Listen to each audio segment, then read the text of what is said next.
UP polytechnic 2016 का जो है हम लोग जो क्वेश्चन पेपर था उसका सल्यूशन यहाँ पे देखेंगे।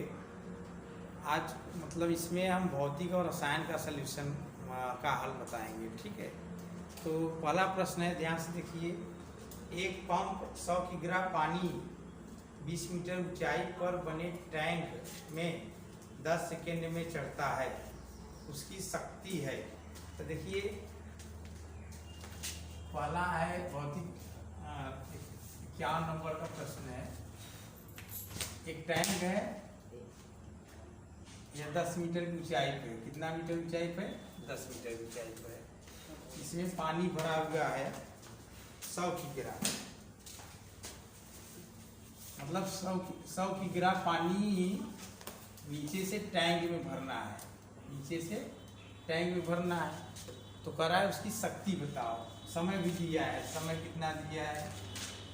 10 सेकेंड। और शक्ति पूछा है। इतनी ऊंचाई में जब पानी ले जाएंगे तो हमें कितना कार्य करना पड़ेगा? तो कार्य जो है स्थिति ऊर्जा, कार्य बराबर हमारा क्या हो जाएगा? स्थितिज ऊर्जा, स्थितिज ऊर्जा, स्थिति ऊर्जा mgh। 10 किलो, g का मान 10, h का मान 10, g का मान भी 10 दिया है, m का मान 10, g का मान 10, h का मान 10, m का मान 100 किग्रा है। ये कितना हो गया?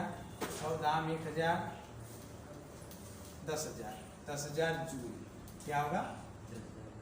अब सामर्थ्य पूछा है, तो सामर्थ्य यानी शक्ति और होता है कार्य बटे समय। क्या होता है? तो 10,000 नीचे 10 कितना होगा? 1000 वाट या जूल प्रति सेकेंड। अगला प्रश्न है, लीवर का यांत्रिक लाभ सदैव 1 से कम होगा।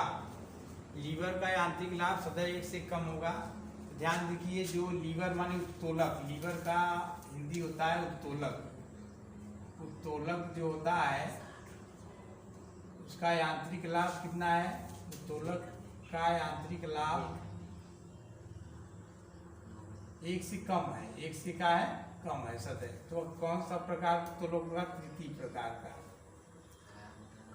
तृतीय प्रकार का उत्तोलक। इसका यांत्रिक लाभ 1 से कम होता है, जिसमें क्या होता है? तृतीय प्रकार के उत्तोलक में आलम्ब बीच में होता है। क्या होता है? आलम्ब बीच में, एक तरफ भार होता है, एक तरफ बल होता है, ठीक है। तो इसका आंसर होगा ए। फलक्रम भार एवं बल के बीच में होता है। तो भार एवं बल के बीच में फलक्रम, फलक्रम को हम लोग आलम्ब भी कहते हैं, फलक्रम को आलम्ब कहते हैं। यांत्रिक लाभ भार एवं बल में संबंध होता है। यांत्रिक लाभ बराबर होता है, यांत्रिक लाभ बराबर होता है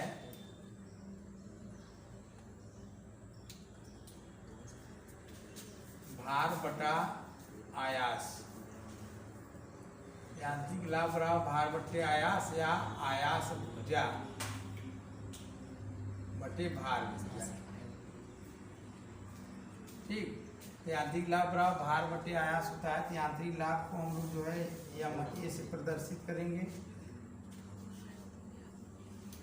MA भार को इसमें हम लोग L से प्रदर्शित करते हैं, और आयास का मतलब बल E। इसी गुणा करेंगे तो क्या होगा? L बराबर E गुणे MA, ठीक। L बराबर E गुणे MA। ऑप्शन बी सही है। अगला प्रश्न है, प्रकाश की एक किरण जल पर लंबवत गिरती है, तो जल में उसका अपवर्तन कोण है। ध्यान से देखिए, यह प्रकाश किरण लंबवत गिरती है, यहाँ से लंबवत गिरती है तो यह किरण सीधा चला जाएगा। तो अभिलंब, तो यहाँ पे अभिलंबवत गिर रही है, तो यहाँ पर आपतन कोण कितना हो गया? 90 अंश। आपतन कोण कितना हुआ? 90 अंश। और अपवर्तन कोण 0। अपवर्तन कोण क्या हो गया? 0 अंश। तो आंसर इसका हो जाएगा हमारा सी, ऑप्शन सी। अगला प्रश्न है, एक तालाब की आभासी गहराई 9 मीटर, यदि जल का वायु के सापेक्ष अपवर्तनांक 4/3 है तो वास्तविक गहराई ज्ञात कीजिए। तो देखिए इसका सूत्र होता है अपवर्तनांक बराबर होता है अपवर्तनांक बराबर वास्तविक गहराई बटा आभासी गहराई। आभासी गहराई अपवर्तनांक का मान दिया है 4/3, वास्तविक गहराई दिया है x मान लेते हैं, नहीं दिया है आभासी 9, इसी गुणा करो तो 3x बराबर 36, x बराबर 36/3 कितना आएगा 12 मीटर। ठीक है, तो वास्तविक गहराई 12 मीटर होगा, इसका ऑप्शन हो जाएगा हमारा ए। अगला प्रश्न है, बिंदु जिसमें किरणें बिना विचलित हुए गुजरती हैं कहलाता है। तो चलिए प्रकाशी केंद्र होगा, प्रकाशी केंद्र से किरण जो है बिना विचलित हुए आगे निकल जाती है। ठीक है, प्रकाशी केंद्र इसका आंसर होगा, इसका ऑप्शन डी। एक पर्दे पर छवि बनाने के लिए प्रयोग किया जाता है। देखिए पर्दे पर जो प्रतिबिंब बनता है वास्तविक प्रतिबिंब हमेशा पर्दे पर, वास्तविक प्रतिबिंब को पर्दे पर लिया जाता है। कहाँ लिया जाता है? पर्दे पर लिया जाता है। वास्तविक प्रतिबिंब को पर्दे पर लिया जाता है। तो जो लेंस वास्तविक प्रतिबिंब बनाएगा उसी का प्रतिबिंब पर्दे पर लिया जाएगा, तो वह लेंस है उत्तल लेंस। उत्तल लेंस से वास्तविक प्रतिबिंब बनता है, इसके प्रतिबिंब को पर्दे पर ले सकते हैं, इसलिए इसका ऑप्शन ए सही होगा। अगला प्रश्न है, एक उत्तल लेंस जिसकी फोकस दूरी 20 सेमी है और एक अवतल लेंस के साथ जिसकी फोकस दूरी 40 सेमी है से स्पर्श कराते हुए रखने पर परिणामी लेंस का कार्य करेगा। तो ध्यान से देखिए, उत्तल लेंस की फोकस सेमी दिया है f1, उत्तल लेंस की फोकस दूरी f1 है 20 सेमी, कितना है 20 सेमी, और अवतल लेंस की फोकस दूरी है -40 सेमी। इसको संयुक्त करते हैं तो संयुक्त लेंस की फोकस दूरी होता है f बराबर f1 प्लस a बटा f2, a बटा 20 प्लस a बटा -40। इसका लव से लेंगे तो कितना हो जाएगा 40, यहाँ 20 दूनी और -1, 1/40, 1/f बराबर का ही 1/40, f बराबर 40 सेमी। धन में आया है तो उत्तल लेंस की बात व्यवहार करेगा, किसकी तरह व्यवहार करेगा? उत्तल लेंस की बात। इसका ऑप्शन हो जाएगा हमारा ए। अगला प्रश्न है, परिदृश्य प्रकाश के लिए तरंग दैर्घ्य का परास है। तो दृश्य प्रकाश के लिए तरंग दैर्घ्य का परास है 4000 एंगस्ट्राम से 8000 एंगस्ट्राम तक। ठीक, कहीं कहीं 3900 एंगस्ट्राम से 7800 एंगस्ट्राम भी दिया रहता है। ये भी सही है, ये भी ठीक है, तो ऑप्शन सी सही है। पराबैंगनी प्रकाश का स्रोत है, पराबैंगनी प्रकाश का स्रोत है लाल गर्म लोहे की गेंद। लाल गर्म लोहे की गेंद पराबैंगनी प्रकाश का स्रोत है। अगला प्रश्न है, विद्युत चुंबकीय तरंग जिसकी तरंग दैर्घ्य 30 सेमी है और वेग 3×10⁸ सेमी है की आवृत्ति है। ध्यान से देखिए, v बराबर होता है n लेमडा, वेग दिया है, आवृत्ति पूछा है, इसलिए n बराबर होगा v बटा लेमडा 3×10⁸ और लेमडा का मान दिया है 30 सेमी है तो 30/100 कितना हो जाएगा? यह ऊपर गया 3×10⁸ × 10⁻100 नीचे हो जाएगा 30, ये कट, ये इससे गया तो 10⁹ हर्ट्ज। ठीक है, या कंपन प्रति सेकेंड का। यदि किसी तरंग का आयाम दोगुना कर दिया जाए उसकी तीव्रता हो जाएगी। तो देखिए तीव्रता I अनुक्रमानुपाती a स्क्वायर होता है, a आयाम होता है। जब आयाम को दुगुना करेंगे तीव्रता हमारा कितना हो जाएगा 4 गुना, कितना होगा 4 गुना। इसका ऑप्शन जो है सी सही है। अगला प्रश्न है, ध्वनि की तीव्रता मापते हैं, ध्वनि की तीव्रता डेसिबल में नापते हैं, किसमें? डेसिबल। इसका ऑप्शन बी सही है। प्रश्न, दिए गए चित्र में बिंदु x एवं y के मध्य प्रतिरोध है। तो देखिए चित्र ऐसे बना है, ऐसे है, ऐसे है।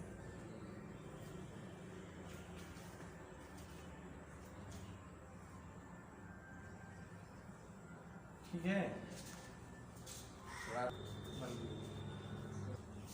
देखिए x और y के बीच का तुल्य प्रतिरोध पूछा है। तो हम क्या करेंगे, यह 3 3 है, पहले श्रेणी क्रम में, किस क्रम में है, हाँ श्रेणी क्रम में, तो 3 3 6 हो जाएगा। एक यहाँ पर भी प्रतिरोध है, ठीक, इसका 6 हो जाएगा। तो हमारा चित्र कैसे बनेगा, ध्यान से देखो,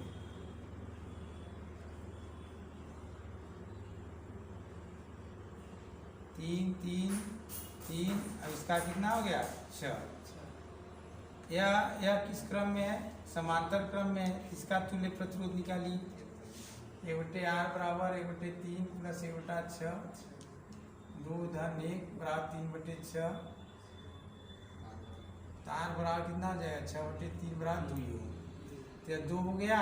अब फिर कितना हो जाएगा, 3 3 3 2 3 3 2 5 3 8 8 होगा। इसका ऑप्शन ए सही है।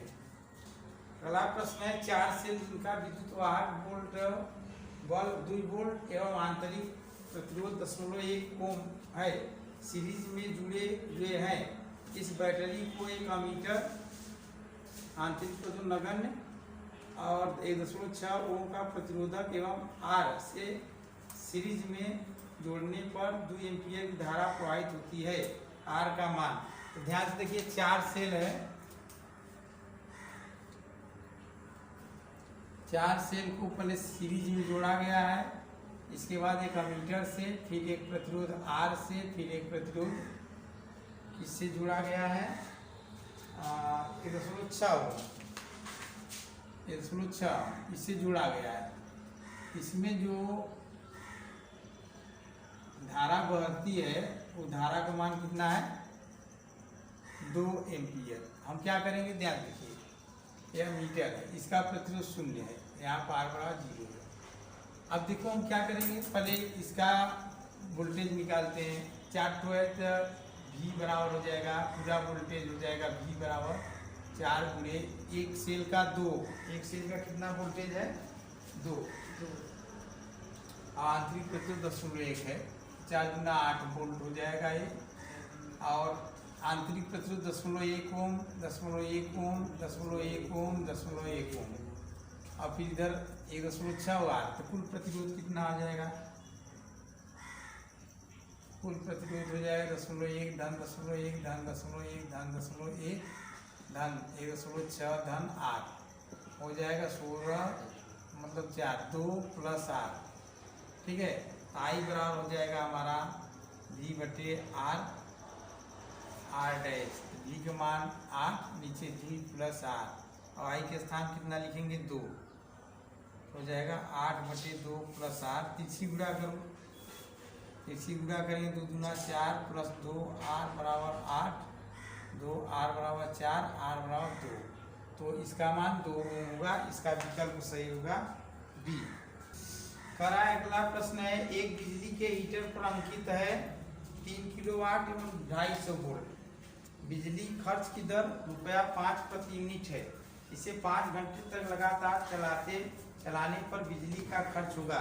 यूनिटों की संख्या निकालते हैं हम लोग। यूनिटों की संख्या बराबर होता है वाट गुणे घंटा, वाट गुणे, तो वाट बटे 1000, ठीक है। तो वाट हमारा कितना है, 1 किलोवाट है, 3 किलोवाट है, 3 किलोवाट है, 3000 वाट गुणे घंटा, 5 घंटा है, नीचे 1000, एक खत्म, 15 यूनिट कितना आएगा, और 1 यूनिट का खर्चा 4 रुपया है, तो 15 गुणे 4 बराबर 60 रुपया ना। इसका विकल्प हमारा हो जाएगा, 1 यूनिट खर्चा 5 रुपया है, 1 यूनिट खर्चा कितना है, 5, 15 से 75 रुपया हो गया। इसका विकल्प हमारा हो जाएगा सी। अगला प्रश्न है, तांबे की विशिष्ट ऊष्मा 0.1 कैलोरी प्रति ग्राम है, इसका मान जूल प्रति ग्राम सेंटीग्रेड में होगा। ध्यान से देखिए, तो विशिष्ट ऊष्मा का मान है, विशिष्ट ऊष्मा मान है 0.1 कैलोरी बटे ग्राम। इसको जूल में बदलना है तो 1 कैलोरी में 4.2 जूल होता है भैया। 1 ग्राम में 1/1000 की ग्रा होता है। कितना हो जाएगा, ऊपर आ जाएगा, कितना हो जाएगा 0.1 गुणे 4.2 गुणे 1000 जूल प्रति ग्रा और सेंटीग्रेड। समझ में हो जाएगा हमारा 4.2 गुणे 10⁻³ होगा, 1×10⁻² हो जाएगा जूल प्रति ग्रा सेंटीग्रेड। ऑप्शन इसमें सही होगा बी। हाँ, निम्न में से कौन सी गैस ग्रीन हाउस गैस नहीं है? तो देखिए CO2 क्या है, ये ताप बढ़ाता है, ग्रीन हाउस गैस है। N2O से भी ताप बढ़ता है वायुमंडल का, ये भी क्या है, ग्रीन हाउस गैस। CH4 से भी होता है। H2, इसका आंसर होगा H2, ऑप्शन बी सही है। एक तरल है जिसका द्रव्यमान 100 ग्राम, तापमान 120 सेंटीग्रेड है, दूसरे तरल में बी में मिलाया जाता है जिसका तापमान 20 सेंटीग्रेड है, मिलाने पर परिणामी ताप 40 सेंटीग्रेड पाया जाता है। बी का प्रारंभिक द्रव्यमान है, तो इसमें क्या होगा, ध्यान देखिए। एक तरल है, यह कितने ग्राम का है, 100 ग्राम का, इसका ताप कितना है 120 सेंटीग्रेड। एक दूसरे तरल में मिलाया जाता है, इसका द्रव्यमान m, इसका ताप कितना है 20 सेंटीग्रेड, जो परिणामी ताप है वो 40 सेंटीग्रेड मिलता है। इसका m पूछा है। इसका सूत्र होता है दी गई ऊष्मा बराबर ली गई ऊष्मा। ठीक, दी गई ऊष्मा बराबर ली गई ऊष्मा। तो इसको कितना दे रहा है ऊष्मा, m1 S1 T1 minus T, इसका होगा m2 S2 T minus T2। ध्यान से देखो, यह हो जाएगा हमारा T1, यह हो जाएगा T, यह होगा T2। मान रखिए m1 100 ग्राम, इसका जो है विशिष्ट ऊष्मा है 0.8 है। T1 के स्थान पे 120, T के स्थान पे 40, m2 पूछा है, S2 के स्थान लिखेंगे 4.2 और T माइनस T2 मतलब 40 माइनस 20। सरल कीजिए, देखो ध्यान से, हो जाएगा 100 गुणे 0.8 80 बराबर हो जाएगा 4.2 m2 गुणे 20। m2 बराबर हमारा हो जाएगा 100 गुणे 0.8 गुणे 80, नीचे 4.2 गुणे 20।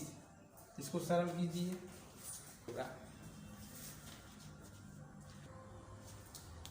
अगला प्रश्न है Li, Na, Mg एवं Al तत्वों में आयनीकरण विभव का मान सबसे कम होगा। Li, Na, Mg, Al, ठीक, इसमें सबसे कम आयनीकरण विभव पूछा है। आयनीकरण विभव इधर से इधर जाने पर घटता है, अरे बढ़ता है। आयनीकरण बाएं दाएं जाने पर आयनन विभव क्या आता है, बढ़ता है, और ऊपर से नीचे जाने पर घटता है। ध्यान देखिए, इसका ज़्यादा होगा, इसका कम, और इस लाइन में इधर बढ़ता है, इसका ज़्यादा हो जाएगा, इसका ज़्यादा। सबसे कम Na होगा, किसका होगा, Na। बी सही है। अगला प्रश्न है आवर्त सारणी के किसी भी आवर्त में बाएं से दाएं जाने पर कक्षाओं की संख्या। तो बाएं से दाएं जाएंगे तो कक्षाओं की संख्या में जो है वृद्धि होती है, तो इसका ऑप्शन बी सही होगा, बी बढ़ती है। बाएं से दाएं जाएंगे तो कक्षाओं की संख्या में जो है, आवर्त सारणी में बाएं से दाएं जाने पर सबका आवर्त समान होता है। क्या होता है, आवर्त समान होता है तो आवर्त समान होता है, जिसका मतलब कि कक्षाओं की संख्या स्थिर रहती है। कक्षाओं की संख्या क्या होती है? स्थिर। इसका ऑप्शन ए सही होगा, ए। हाँ देखिए, मेथिल ऑरेंज पीला रंग देता है, तो मेथिल ऑरेंज अम्लीय विलयन में पीला रंग देता है। किसमें? अम्लीय विलयन में पीला रंग देता है, जिसका ऑप्शन जो है ए सही है। FeCl3 के बनाने में फ्यूज्ड कैल्शियम क्लोराइड मिलाया जाता है। क्यों मिलाया जाता है? FeCl3 को हमें जब बनाना है जिसमें फ्यूज्ड कैल्शियम क्लोराइड इसलिए मिलाया जाता है ताकि ये शुष्क रहे। क्या रहे? शुष्क। इसको शुष्क रखने के लिए इसको मिलाया जाता है। इसका ऑप्शन हमारा हो जाएगा सी सही है। एक यौगिक एक जलीय विलयन में NH4OH बूंद कर मिलाने पर लाल भूरे रंग का अवक्षेप प्राप्त होता है। यौगिक ए है। हाँ तो देखिए, एक यौगिक ए है, इसमें NH4OH मिलाने पर क्या होता है? लाल भूरा होता है। एक कौन सा है? हुआ FeCl3 फेरिक क्लोराइड। क्या होगा? फेरिक क्लोराइड होगा ये। इसका ऑप्शन डी सही है। अगला प्रश्न है, एक यौगिक के एक मोल में कार्बन का 1 मोल और ऑक्सीजन के 2 मोल है। यौगिक का अनुभार है। ध्यान देखिए, कार्बन का 1 मोल, ऑक्सीजन का 2 मोल, यौगिक हो गया CO2। इसका अनुभार निकालिए। इसका 12 होता है, प्लस ऑक्सीजन का होता है 16 और गुणे 2, तो 12 प्लस 32 बराबर कितना? 44 ग्राम। इसका ऑप्शन सही है डी। प्रश्न है, 36 ग्राम शुद्ध जल में ऑक्सीजन का द्रव्यमान है। तो ध्यान देखिए, जल है तो जल का सूत्र यह होता है, इसमें 2 गुणा 1 धन 16 बराबर 18 ग्राम। ठीक, 18 ग्राम में ऑक्सीजन कितना है? 16। तो 36 ग्राम में ऑक्सीजन कितना होगा? 32। तो 32 ग्राम ऑक्सीजन होगा। इसका ऑप्शन डी सही है, डी। प्रश्न, नाइट्रोजन की प्रतिशत मात्रा अमोनियम नाइट्रेट में क्या है? तो देखिए ध्यान से, अमोनियम नाइट्रेट लिखते हैं हम लोग NH4NO3। इसका N का होता है 14 प्लस हाइड्रोजन का 1 गुणे 4 प्लस 14 प्लस 3 गुणे 16, कितना हो गया है? 14 प्लस 4 प्लस 14 प्लस 48, तो 14 14 28 और 32 प्लस 48 कितना हो गया है? 8 2 10 4 3 7 80। 80 ग्राम में हमें किसका प्रश्न पूछा है? नाइट्रोजन का। 80 ग्राम में नाइट्रोजन कितना है? 14 दूनी 28 ग्राम। तो 80 ग्राम में 80 ग्राम NH4NO3 में नाइट्रोजन कितना है भैया? 28 ग्राम। तो 100 ग्राम में कितना होगा? 28 बटे 80 गुणे 100। इससे गया 4 दूना 8, 4 सत्ते 28, 2 पंजा 10, 5 सत्ते 35%। इसका आंसर होगा 35%। इसका ऑप्शन ए सही है। 7.1 ग्राम क्लोरीन का STP पर आयतन है।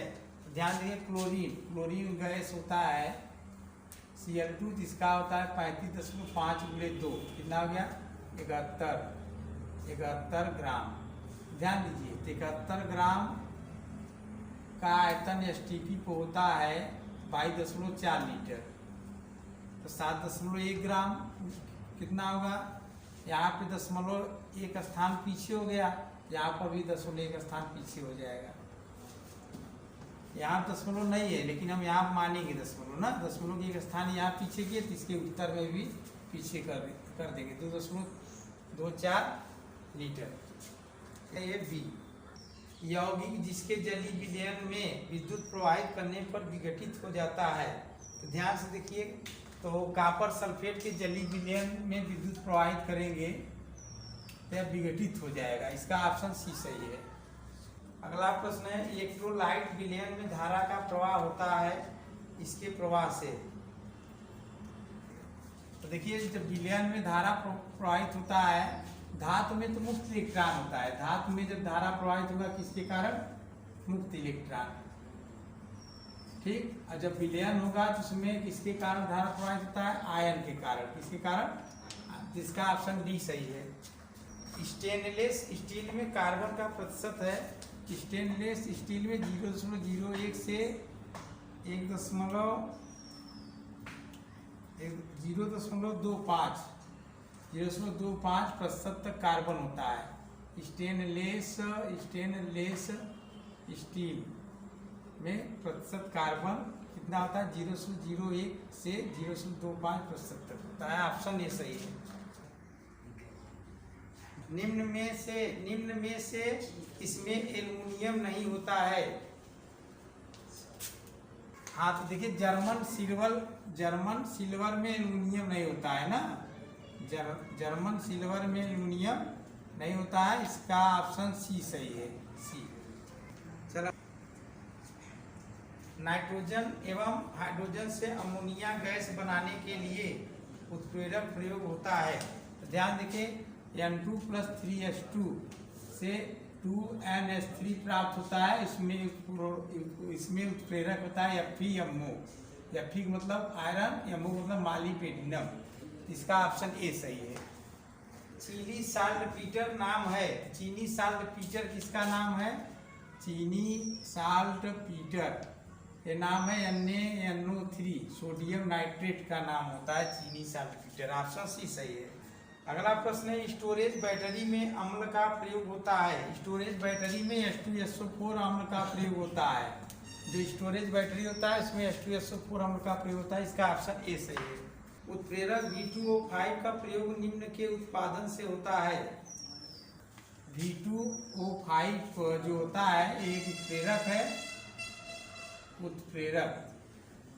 यह जो है SO3 और SO2 के निर्माण में इसका उपयोग होता है। जिसका ऑप्शन बी सही है। निम्न में से कौन सा असंतृप्त यौगिक है? असंतृप्त यौगिक कौन होता है? ध्यान से देखिए, CnH2n+2 यह होता है संतृप्त यौगिक होता है। क्या होता है? संतृप्त यौगिक होता है। CnH2n असंतृप्त, CnH2n-2 यह भी असंतृप्त। तो हमारा ऑप्शन इसमें सही होगा, ऑप्शन बी सही होगा। बी का मतलब C4H8 इसके रूप में आता है। तो असंतृप्त यौगिक का सूत्र है C4H8। ऑप्शन हमारा बी सही है। अगला प्रश्न है, CnH2n-2 का IUPAC नाम होगा एल्काइन। क्या होगा? एल्काइन। इसका ऑप्शन सही है हमारा सी, ऑप्शन सी सही है। हैलोजेशन है संकलन अपक्रिया। हैलोजेशन में क्या होता है? हैलोजन जुड़ता है तो संकलन। तो हैलोजेशन कैसा अपक्रिया है? संकलन अपक्रिया है। कैसा है? संकलन अपक्रिया। ठीक, हैलोजेशन संकलन अपक्रिया है। A, B, C एवं D में सबसे आसानी से आयनीकृत होने वाला तत्व होगा यदि उनकी इलेक्ट्रॉन बंधुता निम्न हो। आज देखिए, करा इसमें से कौन सबसे अधिक आयनीकृत होगा? आयनीकृत जो होता है वह व्युत्क्रमानुपाती होता है 1/, इलेक्ट्रॉन बंधुता। क्या होता है? इलेक्ट्रॉन बंधुता।